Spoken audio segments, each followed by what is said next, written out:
Blog Talk Radio.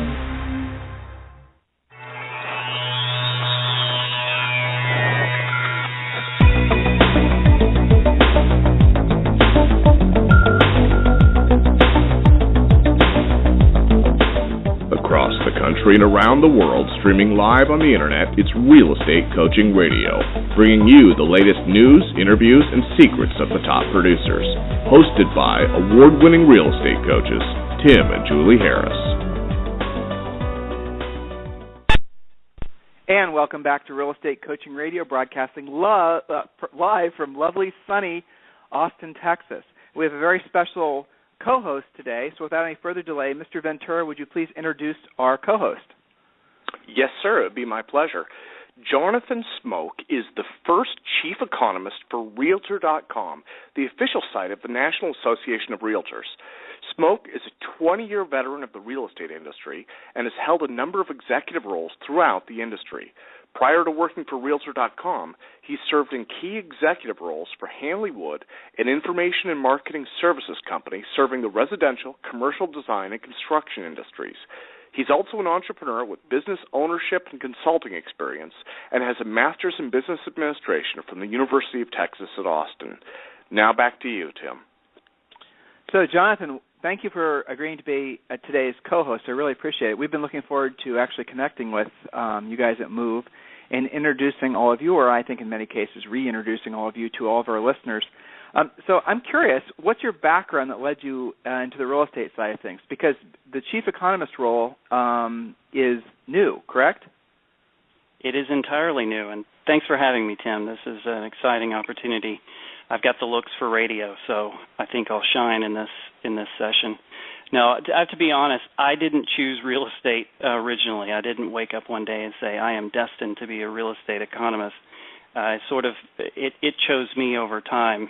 When I think back, I'm naturally analytical, and so I was attracted to economics in college as a way to understand the world and why things happen. And I think, people probably can relate to that if they've read Freakonomics or have seen things like Moneyball, that you can make meaning out of life with some good data and some good statistical programs. But to tell you how much of an intellectual geek I am, I actually double majored in economics and religious studies. That's how much I wanted to find meaning in life.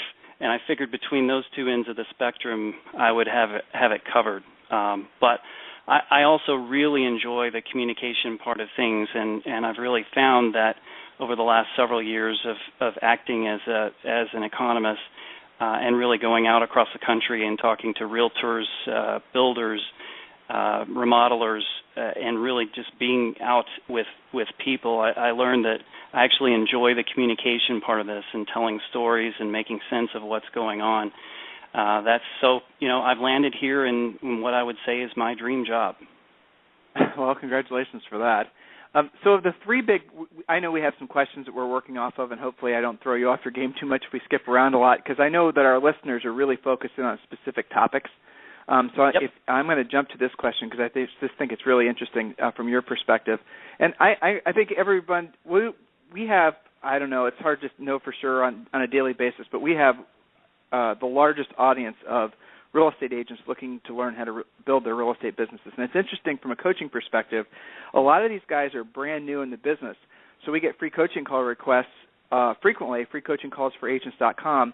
And these agents are coming from professional backgrounds, executives in other companies, advanced educations. A real shift, I think, is happening right now in terms of the types of people that are becoming realtors. And so they don't necessarily understand the working relationship or the relationship between Realtor.com, Zillow, and Trulia. And so I'll give them an ultra-brief history and then a question. Realtor.com was the first to create the model, and Realtor.com, listeners, is owned by Move.com. So just to kind of clear the air, Trulia and Zillow really are not tied in any way to the industry. Move.com is associated very closely with the National Association of Realtors. So when you hear us talk about on this radio show buying buyer leads and Zillow and Trulia, and you guys are wondering, well, where should we syndicate our listings if we're going to decide to syndicate one place or the other? Where should we have our listings show up? we will always tell you to have your listings appear on Realtor.com. There's really no two ways about that. And it's an interesting angle that Realtor.com, because of the fact they have a direct tie-in with the National Association of Realtors, Realtor.com really does have the most accurate listings data. Is that something you can talk a little bit about, how much of an advantage that is to realtors that, Realtor.com does offer really real-time listings data versus, say, some of the other syndicators? Yeah, absolutely. So, our tagline today is accuracy matters, and I came on board right when that campaign was starting. So, of course, as an economist, I love that approach and being data-driven. So, Realtor.com covers virtually every listing in the U.S. We receive data from over 800 MLSs, and literally statistically, we are just about at 100% of all listings in the country. So you have that breadth of coverage that you can rely on, but at the same time, 90% of those listings are being received in a way that they are being updated at least every 15 minutes. So I don't know if your listeners have seen like our Doghouse Architect ad or some of the new campaigns. We're really trying to focus on what an impact it has on the consumer to be able to understand exactly what homes are on the market and be alerted when they come on the market to be able to act upon them and find a realtor who can help them out from that perspective. And you'd also find that the vast majority of our listings are as deep as you can make them in terms of the most pictures, the most descriptions, all of the key data points that are very important for the consumers, and that's a real distinction for Realtor.com. Well, the accuracy concern that you hear,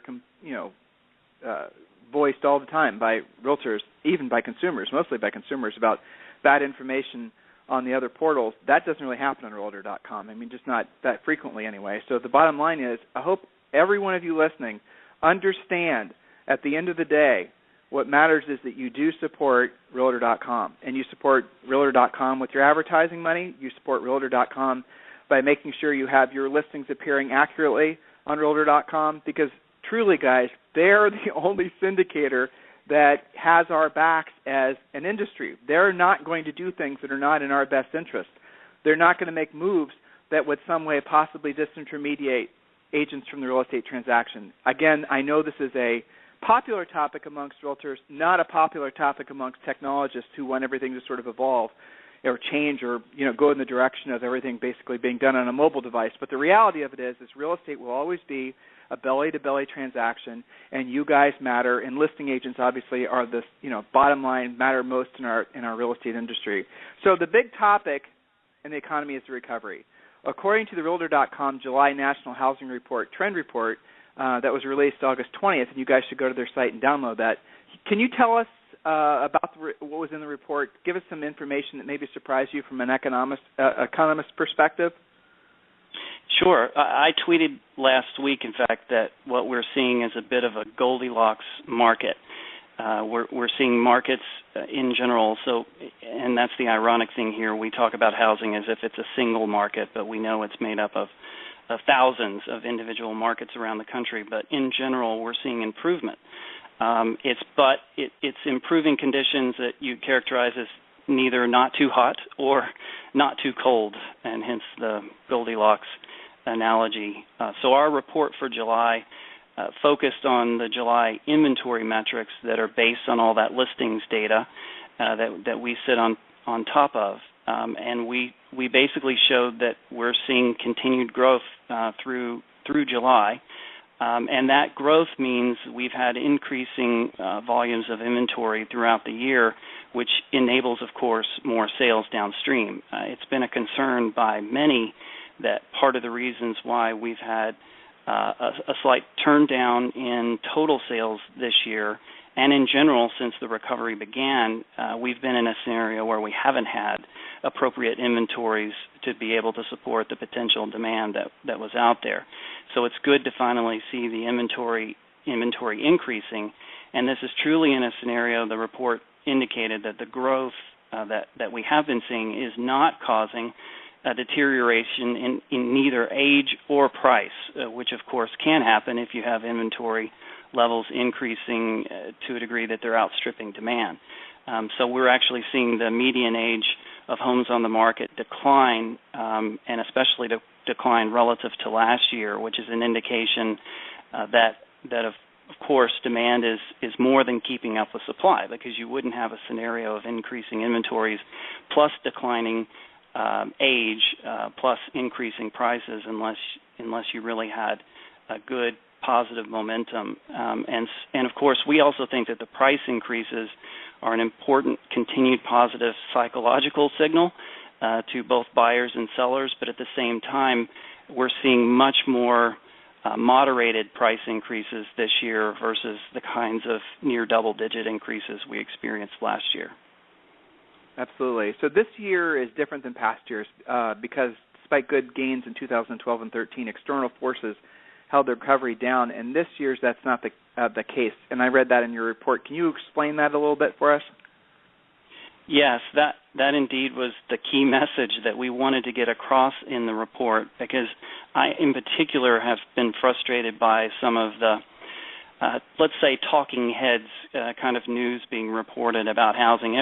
Housing is a spectator sport, and everybody can understand and relate it. So, of course, you get the financial networks and just about anybody in the country talking about it. But ironically, most of those people talking about it don't have access to the kind of data that your listeners have in front of them about their individual markets and, of course, what we sit on top of. So I consider it part of my mission to help fix some of those issues. And what's been frustrating to me is that I am seeing this year gain momentum as the year progressed versus the exact opposite experience that we've had over the last several years, or indeed since the recovery began.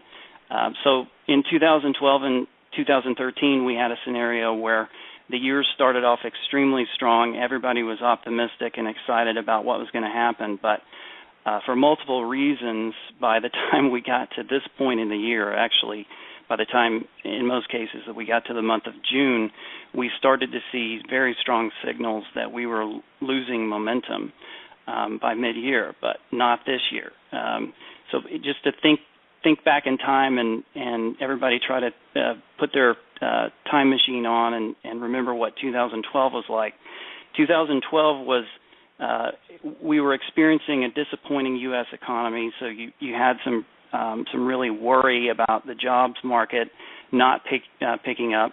And at the same time, if you recall the acronym, PIGS, standing for Portugal, Italy, Greece, and Spain, were really taking the headlines because of pending debt defaults and that sort of thing. And then we had our own political issues going on regarding debt ceiling. So all of those things just kind of cast a wet blanket over how the consumers were feeling. And then in 2013, it was our domestic fear of the taper and related rising interest rates we were experiencing, Middle East unrest, and, of course, the government shutdown. And in all cases, we saw that consumers lost confidence. I mean, the Consumer Confidence Index reflected that. But this year is truly different. We've seen the exact opposite. We've seen sales increase this summer in existing home sales reported by the National Association of Realtors. We're seeing, as I mentioned, our inventory metrics do nothing but improve month to month and year over year. And then yesterday's Consumer Confidence Index for August registered 92.4, which is the highest number we've seen since October of 2007. And then when you look at like the web traffic and the people that are visiting not just Realtor.com, but looking at real estate on any site or mobile devices, and we've seen traffic continue to grow into June, into July. Page views are up, unique visitors are up, all across the board. If anything, I think consumers are feeling more positive and more confident and more interested in housing. Yeah, well, I 100% concur with the fact that this is the first year in many years where there hasn't been headwinds starting mid-year. And I remember very clearly what you're talking about. like June or July, all of a sudden the brakes get put on, and then basically the energy gets sucked out of the market, and then everyone starts feeling optimistic again going into January, and that cycle was just going back and forth, back and forth. It felt like for like the past 5 or 7 years. And you're right. Now the energy that's in the marketplace and the feedback we're getting from these agents, I mean, it's really exciting. It feels like, in what I think it is the beginning stages of a 7 to 10 year good old fashioned real estate boom that hopefully won't end in disaster. So do you black swan events aside, do you see any potential problems that would slow down the housing recovery or even reverse it? Do you see anything that's happening that would cause you to cast a worry? No, not. I mean, I'll answer that very simply by saying no.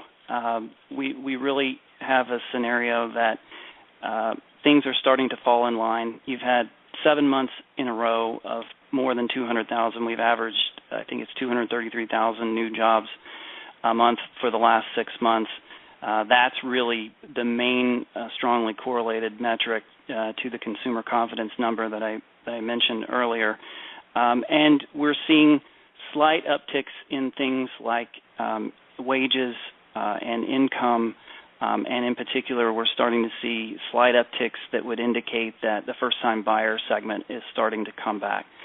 So if you think about our housing world as this big complex ecosystem, because it really is, if you try to kind of think about the way people talk about the climate or things like that and how we're all interconnected, we've had a scenario that we've been seeing improvement since the bottom of the market in 2011, but it hasn't been entirely healthy. Like, we had wonderful volumes in 2013, but an enormous part of that volume was distress and foreclosure sales, and those were not the kinds of normal, healthy transactions that we would want to see a lot of, and that has been worked off largely. We're now finally seeing percentages that are at lower levels, getting very close to what you could describe as normal levels of distress. And in some places in the country, like your new hometown in Austin, that's absolutely the case. There's no distress really to speak of. And so all of those things point us into a scenario that we're just getting healthier and better. And so you're starting to get normal market fundamentals, people, life dictating housing. And we're back in the scenario that you can make sense of sales and prices based on supply and demand. So I do think we're at the beginning of a long cycle. It's going to be, I don't think we're going to see, like all of the pent-up demand, all the people who haven't been able to buy, or have been shut out of the first-time market segment, for example, rush in and buy homes over the next 6 months. It's probably going to take us the better part of a few years to really work off all of that pent-up demand, because you still have some issues, particularly in the first-time home buyer segment, with mortgage finance and qualification and some of the difficulties there that are limiting what we can do. But once that really starts to be vibrant, I think we're going to be riding a very large demographic wave of the baby boomers moving into retirement and making decisions about their next home, and the millennials finally forming households and buying their first homes that I think will make for some really good years for real estate. Well, I agree completely. And, the housing trends also go to different styles of housing and all that. Yeah, it's fun having a conversation like this with someone like you, because for the first time in a long time, we don't have to talk about all the doom and gloom stuff that seemed to overshadow our industry for almost a decade. So, I'm sure you feel excited about it as well. But speaking of headwinds, potential headwinds, you mentioned obviously financing is still trying to work its what's going to happen with first-time buyers, or the mortgage products going to start becoming more diverse again. Not high-risk listeners. We're talking about just basically making it easier to obtain a mortgage. Another interesting conversation that's happening amongst economists, and I read this all the time, inflation, right? So all this massive amount of dollar printing, you're an economist, hypothetically that's going to have to come home to roost at some point. There's going to hypothetically be a time when the Fed will raise interest rates to slow the, all that good stuff. What do you anticipate that happening, and what effect, to help our listeners understand the effect of inflation on home, I hesitate to say values, but the cost of real estate?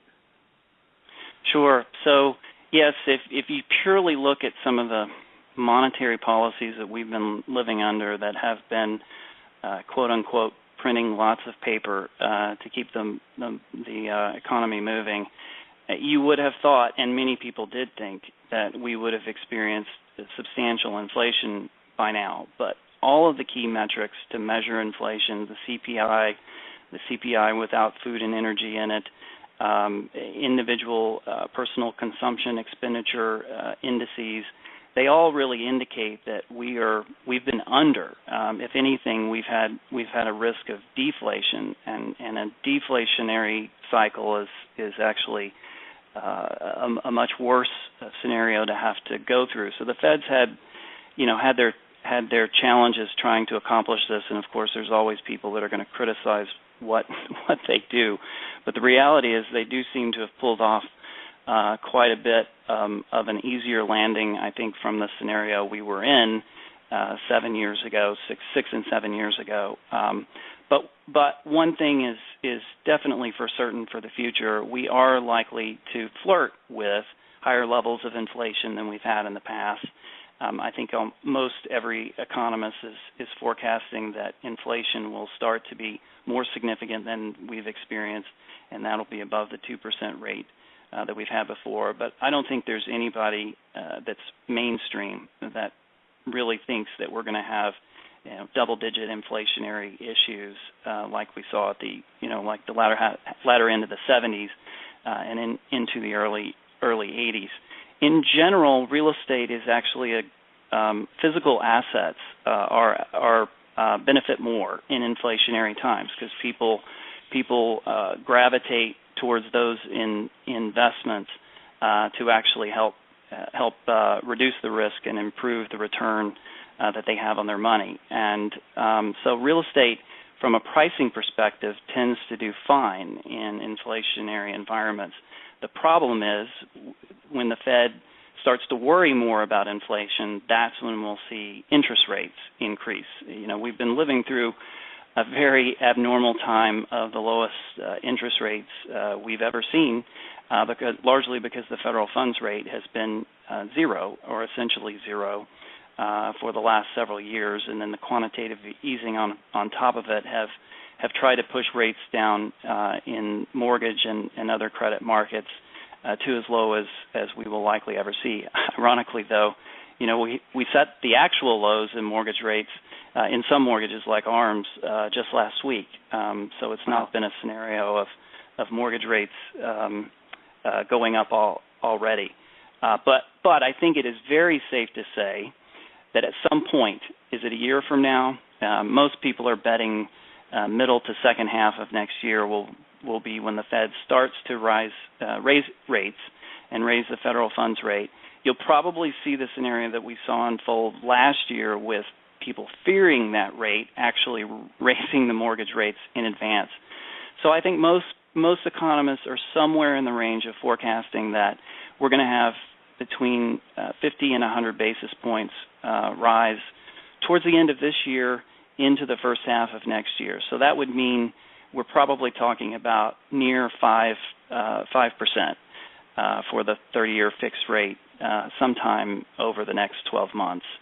And that will be an important signal, I think. That's the kind of final signal to the consumer that the two things they can bet on, and it truly is more of a recognition of more normal circumstances, that next year, whatever time frame this might be, whether it's tomorrow or 6 months from now, but in a year's time, you can bet that prices and interest rates are going to be higher than they are today. And I think that just encourages the psychology of buying if it makes sense to buy today. Right, and I have Bloomberg on pretty much all day in the background while I'm doing stuff, and it's interesting. There was one of these hedge fund guys who's been buying up houses. Don't remember his name all of a sudden, but in any event, he was talking about the fact that he's encouraging everyone to buy real estate because of the fact that if inflation does kick in, well, he said first of all, lock in long-term these really long-term low interest rates, lock a 30-year loan in at the lowest rate you can get, because he was saying, in essence, when the inflation starts kicking in, depending on how big of a number it is, that we could be seeing essentially people having their houses essentially paid. The interest rate is negated by the fact the house is increasing in value every year because of the inflation rate. So I don't know what the other side of that is. I mean, I wasn't really paying much attention in the late 70s. I was, a kid then, but I don't know, so Me what too. the other side of that is. Right. So I don't know how all that comes unraveled, but at the end of the day, yeah, I mean, you guys, this stuff is important because when you're talking with gun-shy buyers, and I know a lot of you have been dealing with that, a lot of fence-sitting buyers anticipating more inventory, lower rates and whatnot, you've got to really be educated on what information to give them and how to explain it. So you need to go back and listen to what Jonathan said and how he explained it, because he explained some really complex ideas brilliantly. And take this information, well, here's another idea, share this interview with all your clients. Put it on your blog, put it on your website. Use this as your opportunity to educate your potential buyers and sellers, letting them know that, I mean, Jonathan, I don't think there's any question, people in our industry always say this, but it's never been more true that really, realistically, in the next 18 to 24 months, there may not be another better time to buy a house because of the interest rates and the other things we're talking about. I mean, people could really position themselves perfectly to invest in a home. I mean, aside from any black swan events, I can't really find any arguments against that. Can you? Oh, totally agree. It's that that exogenous event, as economists would say, that you can speculate and fear about. But this is not a scenario where there's any question that there is a falling knife. The kind of scene where people advise you to sit back and to see when prices settle. We've had several years in a row of price increases. Almost all people are forecasting above historical levels of price increases, but more moderate than we saw last year. And in fact, if you look back, and even if you'd bought in 2009, 2010, and 11, most likely if you'd bought in those years, you would have already, by price perspective, done well. So it goes back to the power of your listeners, of the individual realtors and agents, that you're in a scenario that you're in the best position to talk to them. And maybe, Tim, you and I can come up with a way to do this more regularly and give them talking points that help to make sense out of the broader market. But once you get past those concerns about the broader market and making sense of what's gone on Bloomberg today or CNBC, then it all boils down to making those decisions and looking at the supply that's available at a local level and getting the counsel of a realtor to know if this makes sense for you individually in the neighborhood that you want. Well, I'm certainly down for that, John. I mean, anytime you want to do it once a month or once a quarter, let's schedule it now. I think it's a great idea, honestly. It would force a rhythm, and people could depend on getting some good talking points, and maybe you and I could figure out a good way to make it entertaining. Yeah, well, I don't know about the entertaining aspect of it. I think I'd have to count on you for that. But, yeah, I'd love that. I mean, personally, I find this stuff really fascinating because these numbers, these sort of big things that we're talking about, they have such a Main Street implication. And when agents have information, they have confidence. And when they have confidence, they're able to go out and be of service to more folks. And that's, at the end of the day, what the real estate industry is all about. I mean, we always, the industry is so obsessed with lead generation and customer service and CRMs and all these wonderful products that help to make our real estate businesses run more efficiently. But at the end of the day, what this business, what this industry truly is about is being of service to other people. And I can't think, aside from maybe being like a doctor or something where you're saving people's lives, I can't think of anything that's more profound that you could help someone with than a real estate transaction. And I mean that with 100% sincerity, because you're helping somebody accomplish a goal or solve a problem, depending on the nature of the sale. You're helping somebody find a home. What's more important in life than home and health? And, this is the essence of what the American dream is all about. And this conversation, even though I know some of the listeners are kind of like, going glassy-eyed listening to what we're talking about, guys, take on the challenge of understanding at least how to explain the macro trends in the economy and how they directly affect your individual buyers or sellers. It matters. It will make you stand out in their eyes that you at least took the time to, maybe if all you do is share this radio show with your potential clients, or go back and listen to the points that we talked about and jot some points down so you can talk with folks and let them understand, that you know what they're thinking about. You know how much information they're getting from CNN. I mean, how many different websites do people visit nowadays? And so you have one set of websites that are giving you, oh my gosh, there's going to be runaway inflation and 20%, and we're all going to be living in caves, and we're all going to be trading, beads with Indians again. And then you have, then you have people that actually are looking at the facts and paying attention to the trends, that aren't trying to sell you gold on, So guys, really take the time to educate yourself so you can provide a higher level of service to your customers. And by the way, when you again have that confidence, you will find yourself attracting more customers to you. So Jonathan Smoke, I absolutely accept your offer to be a regular contributor and a regular co-host. And if you want to do it monthly or quarterly, it's completely up to you. I mean, we can talk about that after today's show. Anything else you'd like to say to our listeners? And remember that probably something like between live and replay, there'll be something like 50,000 agents listening to this. Anything else you'd like to share with them? No, I'm not trying to make you nervous. Well, kind of I am, just for fun. Well, I would reinforce a point that I think I subtly made before, but I really want to make it stick. There's a lot of noise out there. Real estate is truly one of our country in particular's favorite spectator sports.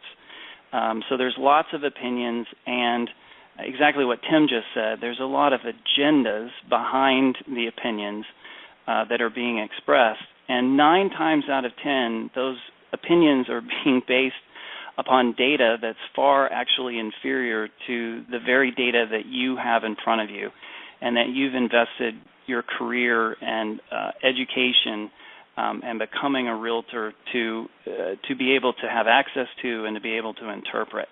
I just have the luxury of sitting on top of it and being a consumer of not just Realtor.com and Moves data, but also every other possible source from the government and from other parties that help us understand what the consumers are doing, and truly understand that I couldn't agree more with what Tim said about people caring about this.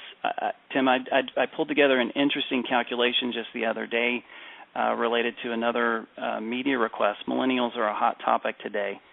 Pulled the numbers for the month of July in terms of what ComScore reports that millennials, people that, and in this case I narrowed it down to just the millennials that are aged 21 to 34. So the adults that are potentially in the realm of potentially buying a home or renting, even for that matter. And I found this startling conclusion: half of all the millennials, half of all the adults aged 21 to 34 in the U.S. visited a real estate website or mobile application in the month of July. That is insane. So yes, they care about it deeply. Maybe they're having difficulty. One of the things that we know from our surveys is that they are very anxious about the process. They don't understand it. They don't understand the news. And what I'm going to be doing is creating the bully pulpit for talking about what's really going on with the best data that we can amass. But I'm always going to be directing them to the realtors to find out what's happening locally. So you guys need to be prepared to be able to talk about that. Well, so I'll be on the pulpit with you, or at least hold the box for you while you're on there. But I'm going to drill down on something you just said, because it's really critical that these guys understand that you heard what Jonathan just said. He is going to be sending folks back to agents, to realtors. See, guys, move.com, realtor.com, supporting our industry. You got to really question where you're spending your money, because you're either spending your money with a company that is supporting our industry or it is not. And clearly, our friends at Move.com and certainly Realtor.com and obviously National Association of Realtors.com are supporting our industry. They're the backbone of our industry. So, guys, do take the opportunity to understand more about the products that they have on offer. And Jonathan Smoke, I really sincerely want to thank you for your time today. I've enjoyed this immensely, and I look forward to our repeat performances here as frequently as you will allow. Me too, Tim. and I actually look forward to visiting you in Austin and maybe checking out a Longhorn game while I'm there. Well, yeah, that's perfect. We'll do it. All right. Thank you, Jonathan. I really appreciate your time. And listeners, again, what's your homework from every radio show? That's right. Share this show. Share today's radio show with as many other agents as you possibly can. Post it on Facebook, tweet it, do whatever it takes. Help us get the word out that we are indeed in the very beginning stages of a 7 to 10 year real estate boom. And you, as an agent, have to embrace that so you can be of service to others. And by the way, help yourself out financially and build your business as well. Jonathan Smoke, thank you very much. Everyone else, thank you for listening, and we'll talk with you on the radio tomorrow. This program has been a presentation by Tim and Julie Harris, Real Estate Coaching. For more information on our real estate coaching and training programs, visit our website at timandjulieharris.com. Remember to tune in weekdays at noon for upcoming shows. And until next time, thank you for listening to Real Estate Coaching Radio with Tim and Julie Harris.